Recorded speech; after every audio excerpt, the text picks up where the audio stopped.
मोहतरम हज़रात व ख़वातीन, इस वीडियो सीरीज़ को इस्लामी जगत के एक बड़े आलिम मौलाना सैयद अबुल आला मौदूदी रहमतुल्लाह अलैह के उन खुतबों को जमा करके तैयार किया गया है जो उन्होंने सन 1938 ईस्वी में दारुल इस्लाम पठानकोट पंजाब की जामा मस्जिद में आम मुसलमानों के सामने दिए थे। इन खुतबों में इतने सादा और असरदार अंदाज में इस्लाम की तालीमात को उनकी रूह के साथ पेश किया गया है कि इन्हें सुनकर या पढ़कर बेशुमार लोगों की जिंदगियां सुधर गईं और वे बुराइयों को छोड़ने और भलाइयों को अपनाने पर मजबूर हो गए। इन लोगों में मुसलमान भी हैं और गैर मुस्लिम भी शामिल हैं। अल्लाह का सबसे बड़ा एहसान, हर मुसलमान सच्चे दिल से ये मानता है कि दुनिया में खुदा की सबसे बड़ी नेमत इस्लाम है। हर मुसलमान इस बात पर खुदा का शुक्र अदा करता है कि उसने नबी करीम सल्लल्लाहु अलैहि वसल्लम की उम्मत में उसको शामिल किया और इस्लाम की नेमत उसको दी। खुद अल्लाह ताला भी इसको अपने बंदों पर सबसे बड़ा इनाम ठहराता है, जैसा कि कुरान पाक में आया है, आज मैंने तुम्हारा दीन तुम्हारे लिए मुकम्मल कर दिया और तुम पर अपनी नेमत पूरी कर दी और तुम्हारे लिए इस बात को पसंद कर लिया कि तुम्हारा दीन इस्लाम हो। सूरह माइदा आयत नंबर 3। यह एहसान जो अल्लाह ने आप पर किया है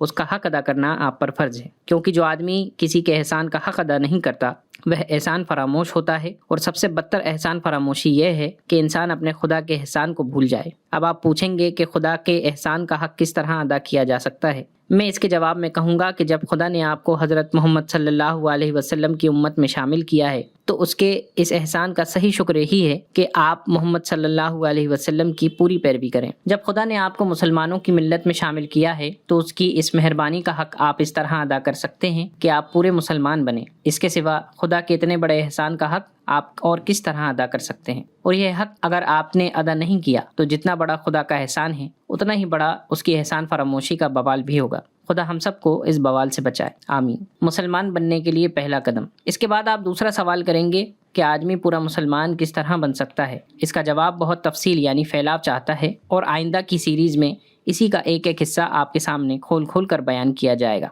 लेकिन आज के इस वीडियो में मैं आपके सामने वह चीज़ बयान करता हूँ जो मुसलमान बनने के लिए सबसे ज़्यादा ज़रूरी है, जिसको इस रास्ते का सबसे पहला कदम समझना चाहिए। क्या मुसलमान नस्ल का नाम है? ज़रा दिमाग पर जोर डालकर सोचिए कि आप मुसलमान का जो लफ्ज़ बोलते हैं उसका मतलब क्या है। क्या इंसान माँ के पेट से इस्लाम साथ लेकर आता है? क्या एक आदमी सिर्फ इस बिना पर मुसलमान हो जाता है कि वे मुसलमान का बेटा और मुसलमान का पोता है? क्या मुसलमान भी उसी तरह एक मुसलमान पैदा होता है जिस तरह एक ब्राह्मण का बच्चा ब्राह्मण, एक राजपूत का बेटा राजपूत, एक शूद्र का बेटा शूद्र? क्या मुसलमान किसी नस्ल या जाति बिरादरी का नाम है जिस तरह एक अंग्रेज अंग्रेजी कौम में पैदा होने की वजह से अंग्रेज होता है और एक जाट जाट कौम में पैदा होने की वजह से जाट होता है?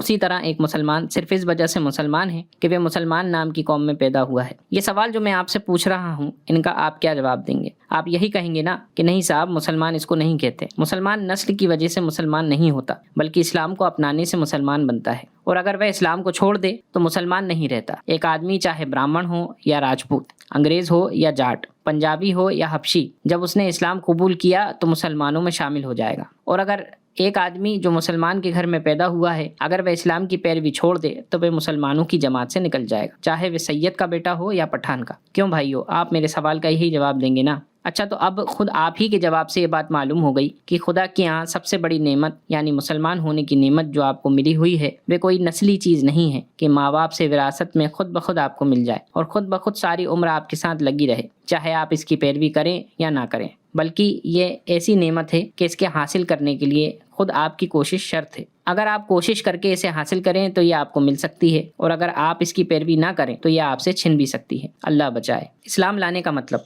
अब आगे बढ़िए। आप कहते हैं कि इस्लाम कबूल करने से आदमी मुसलमान बनता है। सवाल यह है कि इस्लाम कबूल करने का मतलब क्या है? क्या इस्लाम कबूल करने का मतलब सिर्फ यह है कि जो आदमी बस ज़बान से कह दे कि मैं मुसलमान हूँ या मुसलमान बन गया हूँ वे अल्लाह ताला के नज़दीक मुसलमान हैं? या इस्लाम कबूल करने का मतलब यह है कि एक आदमी अरबी के कुछ बोल बिना समझे बूझे ज़बान से अदा कर दे और बस वह मुसलमान हो गया? आप खुद बताइए कि इस सवाल का आप क्या जवाब देंगे? आप यही कहेंगे ना कि इस्लाम कबूल करने का मतलब यह है कि हज़रत मोहम्मद सल्लल्लाहु अलैहि वसल्लम ने जो तालीम दी है उसको आदमी जानकर समझकर दिल से कबूल करे और उसके मुताबिक अमल करे। जो ऐसा करे वे मुसलमान हैं और जो ऐसा ना करे वे मुसलमान नहीं है। सबसे पहली ज़रूरत इल्म है। ये जवाब जो आप देंगे इससे खुद ब खुद ये बात खुल गई कि इस्लाम पहले इल्म का नाम है और इल्म यानी ज्ञान के बाद अमल का नाम है। एक आदमी इल्म के बगैर ब्राह्मण हो सकता है क्योंकि वह ब्राह्मण के घर में पैदा हुआ है और ब्राह्मण ही रहेगा। एक आदमी इल्म के बगैर जाट हो सकता है क्योंकि वह जाट के घर में पैदा हुआ है और जाट ही रहेगा। मगर एक आदमी इल्म के बिना मुसलमान नहीं हो सकता क्योंकि मुसलमान पैदाइश से मुसलमान नहीं हुआ करता बल्कि इल्म से होता है। जब तक उसको ये इल्म ना हो کہ حضرت محمد صلی اللہ علیہ وسلم کی تعلیم کیا ہے، وہ اس پر ایمان کیسے لا سکتا ہے اور اس کے مطابق عمل کیسے کر سکتا ہے، اور جب وہ جان کر اور سمجھ کر ایمان ہی نہ لایا تو مسلمان کیسے ہو سکتا ہے؟ بس معلوم ہوا کہ جہالت اور بنا علم کے ساتھ مسلمان ہونا اور مسلمان رہنا ناممکن ہے۔ ہر آدمی جو مسلمان کے گھر میں پیدا ہوا ہے، جس کا نام مسلمانوں جیسا ہے، جو مسلمانوں جیسے کپڑے پہنتا ہے اور اپنے آپ کو مسلمان کہتا ہے، اصل میں وہ مسلمان نہیں ہے، بلکہ مسلمان دراصل صرف وہ آدمی ہے جو اسلام کو جانتا ہو اور پھر جان بوجھ کر اس کو مانتا ہو۔ ایک کفر کرنے والے اور ایک مسلمان میں اصلی فرق نام کا نہیں ہے کہ وہ لیوپورڈ ہے یا رنجیت ہے یا کچھ اور ہے یا عبداللہ ہے، اس لیے وہ کفر کرتا ہے اور یہ مسلمان ہے۔ اسی طرح ایک کفر کرنے والے اور ایک مسلمان میں اصلی فرق لباس کا بھی نہیں ہے کہ وہ پتلون پہنتا ہے یا دھوتی باندھتا ہے یا شرٹ پینٹ پہنتا ہے یا کرتا پاجامہ پہنتا ہے، اس لیے وہ کفر کرنے والا ہے اور یہ مسلمان ہے، بلکہ اصلی فرق ان دونوں کے بیچ علم کا ہے۔ وہ کفر اس لیے کرتا ہے کیونکہ وہ نہیں جانتا کہ خدا کا اس سے اور اس کا خدا سے کیا رشتہ ہے، اور اس پیدا کرنے والے کی مرضی کے مطابق دنیا میں زندگی بسر کرنے کا سیدھا راستہ کیا ہے۔ اگر یہی حال ایک مسلمان کے بچے کا بھی ہو تو پھر بتائیے کہ آپ اس میں اور ایک کفر کرنے والے میں کس بنا پر فرق کرتے ہیں اور کیوں کرتے ہیں، اور کیوں کہتے ہیں کہ وہ کفر کرنے والا ہے اور یہ مسلمان ہے؟ بھائیو، یہ بات جو میں آپ سے کہہ رہا ہوں ذرا اس کو کان لگا کر سنیے اور ٹھنڈے دل سے اس پر غور کیجیے۔ آپ کو اچھی طرح سمجھ لینا چاہیے کہ خدا کی یہ سب سے بڑی نعمت جس پر آپ شکر اور احسان مندی کا اظہار کرتے ہیں، اس کا حاصل ہونا اور نہ ہونا دونوں باتیں علم پر نربھر ہے۔ اگر علم نہ ہو تو یہ نعمت آدمی کو مل ہی نہیں سکتی، اور اگر تھوڑی بہت مل بھی جائے تو جہالت کی وجہ سے ہر وقت یہ خطرہ رہتا ہے کہ سب سے بڑی نعمت اس کے ہاتھ سے چلی جائے گی۔ صرف نادانی کی وجہ سے وہ اپنے نزدیک یہ سمجھتا رہے گا کہ میں ابھی تک مسلمان ہوں، حالانکہ اصل روپ میں وہ مسلمان نہیں ہوگا۔ جو آدمی یہ جانتا ہی نہ ہو کہ اسلام اور کفر میں کیا فرق ہے اور خدا کو ایک ماننے اور اس کے ساجی ٹھہرانے میں کیا انتر ہے، اس کی مثال تو بالکل ایسی ہے جیسے کوئی آدمی اندھیرے میں ایک پگڈنڈی پر چل رہا ہو سکتا ہے کہ سیدھی لکیر پر چلتے چلتے خود اس کے قدم کسی دوسرے راستے کی طرف مڑ جائیں اور اسے خبر بھی نہ ہو کہ میں سیدھے راستے سے ہٹ گیا ہوں۔ اور یہ بھی ہو سکتا ہے کہ راستے میں کوئی دجال یا دانو کھڑا ہوا مل جائے اور اس سے کہے کہ ارے میاں تم اندھیرے میں راستہ بھول گئے ہو، آؤ میں تمہیں منزل تک پہنچا دوں۔ بیچارہ اندھیرے کا مسافر خود اپنی آنکھوں سے نہیں دیکھ سکتا کہ سیدھا راستہ کون سا ہے، اسی لیے نادانی کے ساتھ اپنا ہاتھ اس دجال کے ہاتھ میں دے دے گا اور وہ اس کو بھٹکا کر کہیں سے کہیں لے جائے گا۔ یہ خطرے اس آدمی کو اسی طرح تو پیش آتے ہیں کہ اس کے پاس خود کی کوئی روشنی نہیں ہے اور وہ خود اپنے راستے کے نشانوں کو نہیں دیکھ سکتا۔ اگر اس کے پاس روشنی موجود ہو تو ظاہر ہے کہ نہ وہ راستہ بھولے گا اور نہ کوئی دوسرا اس کو بھٹکا سکے گا۔ بس اسی سے سمجھ لیجئے کہ مسلمان کے لیے سب سے بڑا خطرہ اگر کوئی ہے تو یہی ہے کہ وہ خدا کی تعلیم سے ناواقف ہو، خود یہ نہ جانتا ہو کہ قرآن کیا سکھاتا ہے اور حضرت محمد صلی اللہ علیہ وسلم کیا ہدایت دے گئے۔ اس جہالت کی وجہ سے خود بھی بھٹک سکتا ہے اور دوسرے دجال بھی اس کو بھٹکا سکتے ہیں۔ لیکن اگر اس کے پاس علم کی روشنی ہو تو وہ زندگی کے ہر قدم پر اسلام کے سیدھے راستے کو دیکھ سکے گا۔ ہر قدم پر کفر، شرک، گمراہی اور بدکاری و گناہ کے جو ٹیڑھے راستے بیچ میں آئیں گے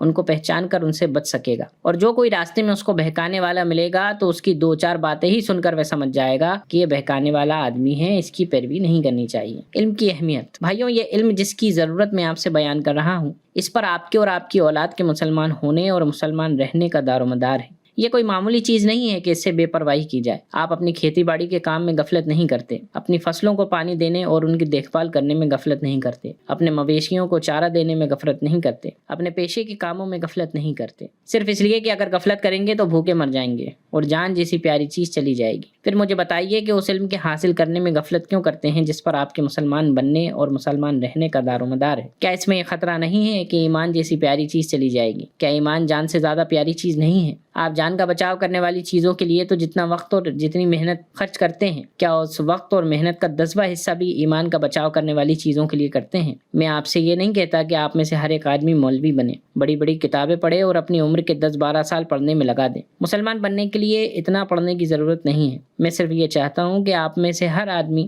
دن رات کے 24 گھنٹوں میں سے 1 گھنٹہ دین کا علم سیکھنے میں خرچ کرے۔ کم سے کم اتنا علم ہر مسلمان بچے اور بوڑھے اور جوان کو حاصل ہونا چاہیے کہ قرآن جس مقصد کے لیے اور جو تعلیم لے کر آیا ہے اس کا نچوڑ جان لے۔ نبی کریم صلی اللہ علیہ وسلم جس چیز کو مٹانے کے لیے اور اس کی جگہ جو چیز قائم کرنے کے لیے تشریف لائے تھے اس کو خوب پہچان لے اور زندگی کے خاص طریقے سے واقف ہو جائے جو اللہ نے مسلمانوں کے لیے مقرر کیا ہے۔ اتنے علم کے لیے بہت زیادہ وقت کی ضرورت نہیں ہے، اور اگر ایمان پیارا ہو تو اس کے لیے 1 گھنٹہ روز نکالنا بڑا مشکل کام نہیں ہے۔ آج کے اس ویڈیو میں اتنا ہی۔ اگلے ویڈیو میں ہم مسلمان اور کفر کرنے والے کا اصلی فرق جانیں گے۔